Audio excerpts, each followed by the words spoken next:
এখন দেখছেন cabbage Manchurian. এইরকমভাবে বলগুলো নরম তুলতুলে খেতে খুব সুন্দর হবে। দেখুন উপকরণগুলো এইরকম। তার জন্য একটা ক্যাবেজ দরকার আর বাঁধাকপি, ওটাকে ভালো করে গ্রেট করে নেবেন। গ্রেট করে নিয়ে এইরকম হবে সুন্দর গ্রেটটা। এবার ওটাকে নিয়ে অল্প একটুখানি নুন দেবেন, নুন দিয়ে ভালো করে চিপে এরকম করে জলটা বের করে নেবেন। জলটা বের করে শুকনো হয়ে গেলে এইবার ওর মধ্যে ধীরে ধীরে আদা কুচি, রসুন কুচি, লঙ্কা কুচি, ধনেপাতা কুচি, নুন, একটুখানি রেড চিলি সস, এবারে কর্নফ্লাওয়ার, একটুখানি আটা দিয়ে ভালো করে মিক্স করবেন।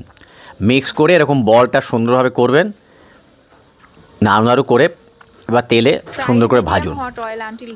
বেশ লাল লাল হয়ে গেলে ওটাকে তুলে রেখে দেবেন। পরবর্তীকালে আমরা আরেকটু তেল নেব।